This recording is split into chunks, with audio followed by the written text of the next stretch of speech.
race's unlucky colour. The moment we saw it yesterday, I thought I better not say this. Needless to say, the Royal Horse was favourite, didn't win. So she'll never ever. Green. I bet you she'll never wear green at Royal Ascot again. Guess what colour my tie is due to be on Saturday? Exactly. Bright green. There are those Beaverbrook balloons. They're fun, Charlotte. Have you been out there? So look, here they come. We'll be trying them out. Glistening in the sunshine again. It is a spectacular sight when the weather's like this. And who have we got in carriage one today, Charlotte? In carriage one, we have the King, the Queen, the Marquis of Salisbury, and the Marchioness of Salisbury. We're just waiting for a glimpse to see what Queen Camilla is wearing today then, after that striking green yesterday. Lord Salisbury is a British Conservative politician. He was leader of the House of Lords in the 90s, Chancellor of the University of Hertfordshire at the moment, and he lives in one of England's largest historic houses. It's Hatfield House in Hertfordshire. He was made a Knight of the Garter back in 2019. In doing my research this morning, the Salisburys, not these Salisburys, but a different generation, were in the Royal Procession in 1904. Wow. And there's a bit of symmetry to this year's Royal Procession, a big emphasis on authors and reading with the new reading room, but also with history. 200 years ago, the 9th Duke of Wellington in the carriages on Tuesday, when the first Duke was in that first carriage with George IV in 1825. And there you go. How would you describe that colour? I would call that as a pale blue. We saw her wearing a very pale green on the first day here at Royal Ascot, and that's what she's known for actually. She very often wears these soft colours, these pale colours, apart from yesterday where she went for that bold choice of the green. But you know, everyone, you can see there the landau carriage that they travel in with the low sides, perfect to be seen by all the people that are wanting to catch a glimpse of the royal family as they make their way down. I had a tie-tying lesson this morning, trying to learn to tie a tie like the King does. The King and the King's representative, Sir Francis, tie their tie so brilliantly with their tie pin. It's good to tie training, Ed. And I haven't mastered it yet. And there, the Marquis and Marchioness of Salisbury. 65 degrees today. How lovely is that? Carriage 2, Charlotte. In carriage 2 we have the Duke of Edinburgh, the Duchess of Edinburgh, the Princess Royal and Vice Admiral Sir Tim Lawrence. Now it is the wedding anniversary today of the Duke and Duchess of Edinburgh. They were married 26 years ago at St George's Chapel in Windsor, and the King himself, as Prince Charles, was the co-best man. So lovely for them to have that. They'll be celebrating today, no doubt. We've seen the Duchess of Edinburgh here, as well as the Princess Royal as well, every day. The Princess Royal, of course, known as the hardest working royal, isn't she? We know that she loves her racing, has a long connection with the horse world, a former Olympic equestrian herself as well. We saw her on horseback at the Trooping the Colour. And we've seen them waving at the school kids and the crowd through the day. There they gave a wave to our tracker camera. As you do. Princess Royal's colours stunning, and Vice Admiral Sir Tim Lawrence, had a chat with him the other day. Tottenham fan, so delighted with their trophy during the season. Mad about steam trains as well, as we go to carriage 3, which is heavily represented by the racing fraternity. Charlotte. So in the third carriage we have Princess Beatrice of York, Mr Edoardo Mapelli Mozzi, Princess Zara Aga Khan and Mr William Haggis. Now Princess Beatrice, of course, she's 9th in line to the throne. She's a non-working member of the royal family, but she has stepped up. She's doing many more engagements now to support the royal family, and we see her often here at Royal Ascot and at other events as well. Married to property tycoon Edoardo Mapelli Mozzi, and they have 2 daughters, and also she's mum to stepmum Christopher, known as Wolfie. She's a Councillor of State, which is an honour granted to the monarch's spouse and the next in line of succession over the age of 21.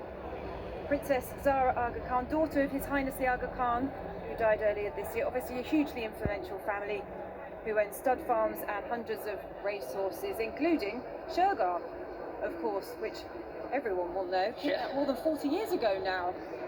Yes, and William Haggis in the carriage has got a very, very important duty, because he's got the next 2 runners for the King. One tomorrow, one on Saturday. Talk about pressure. It is pressure, proper pressure. My word. Zara looks sensational. That is a striking look, isn't it? A monochrome look, you see? It's obviously very cool, isn't it? In the 4th carriage we have Mr Mike Tyndall, Mrs Mike Tyndall, Zara there, Mr William Parente and Mr William Parente. Zara, of course, loves her racing. She's been here every day.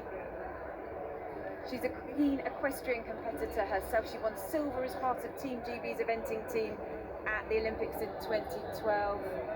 She's a member of the Jockey Club and director of Cheltenham Racecourse. She's talked about her big passion for racing and getting more women involved in the racing industry. Mike, her husband, the former legendary rugby player, of course, part of the winning World Cup squad in 2003, won 75 caps for England. And you may also remember him from the jungle, from I'm a Celebrity as well, not so long ago. And Mr. and Mrs. William Parente, now they own the Welbeck estate. William is the grandson of the 7th Duke of Portland. He has a CBE for services to arts and philanthropy. Alison, his wife, has an MBE for her work in educational and charitable sectors. She worked in the NHS. Look at the waving of the people who've got the free view on the other side there. That's lovely. Mike, very successful in the podcast world these days with James Haskell and an old friend of mine, Alex Payne. And the glistening, look, the heat as they come down the straight mile. So, Princess Zara Aga Khan, Ruff, you mentioned Shergar there. Her father died in February. They had Calandagan, who absolutely bolted up this day last year, wasn't it? They had 17 Royal Ascot winners in those famous colours. Won the Gold Cup with Inzelli. Yeah. Johnny Murtagh has a chance for them this afternoon in the 5:35. And Rishi is in there amongst it as we look across the Windsor enclosure. Are people enjoying it, Rishi? Absolutely loving it here, Ed. I'm just about the 1.5 furlong pole, and it is Ladies' Day, of course, and I bumped into... I'm going to let Jo tell you what the name of your netball team is. So we are called Net Chicks. What a great name. I think so. Playing in the Hertfordshire League. Yes. And you come here every year? Yes, every year for the last 3 years. What's it like? What's the experience like being on this side of the track as the procession comes down? It's fun.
Racing today for punters is hard, really hard, but should be good too. And William Haggis has got chances. He's had 16 winners.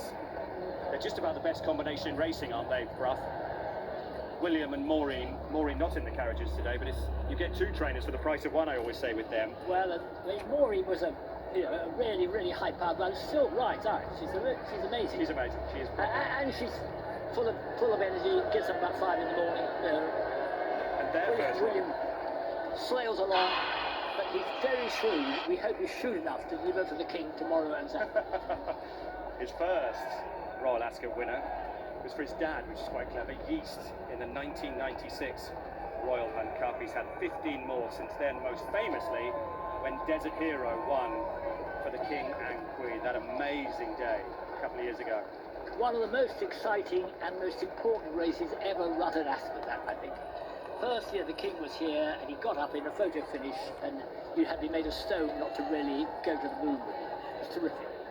And they've both talked about just what it means to them to have a winner here at Royal Ascot and just how special that is.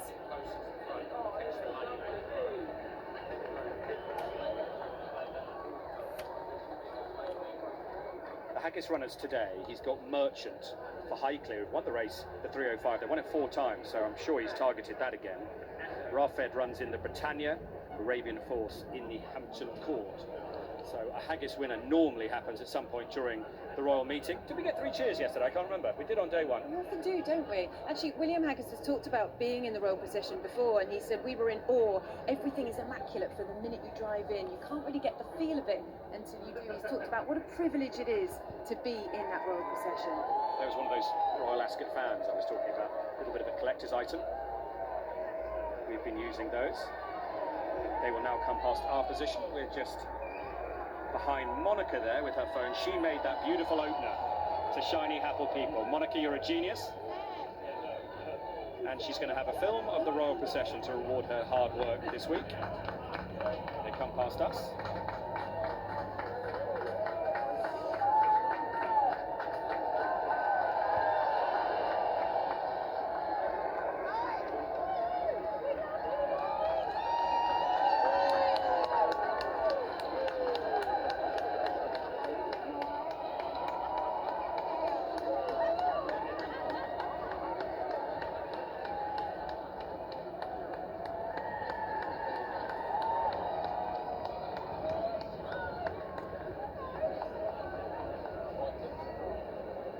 So they now pull up just outside the weighing room, where as always they will be met by Sir Francis Brooke, Chairman of Ascot, His Majesty's representative here, passionate about the racing, master tie-tyer as you can see.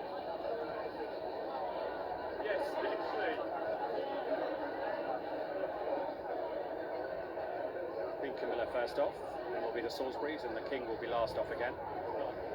Greeted by Sir Francis, and then it'll be across to the reception line, which has got a lovely touch in it this week from today. There's an unsung hero in the line each day, and also today, the trustees, Lady Selina Carter, who I always think is a stunning shot. She's wearing a hat from the Ascot Millinery collection, which we'll see in just a second.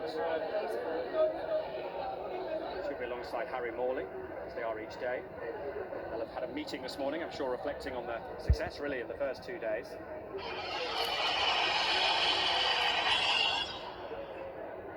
There is, just going to clip, there's the hat. That is quite a hat, isn't it? That is sensational. Talking to those two. And then we'll move across to Sam Thompson. Now, Sam Thompson is the Director of Estate Operations, and this is one ginormous estate. I think everyone will agree it looks spectacular. It seems to improve every year. And here's our first unsung hero of the week. In the glasses nearest us is Gemma Amor, who's an executive chef, and I think she's been here for 30 years. Brilliantly creative with her food, and what a lovely moment that is for her. That is just so special, isn't it? It's a lovely touch as well to be able to recognise people like that. I'm sure Sir Francis is explaining to the King exactly what she's done over those 30 years. And I love the fact that the King is so engaged with wanting to meet people and chat to people, isn't he, and to find out those details. Well done, Gemma.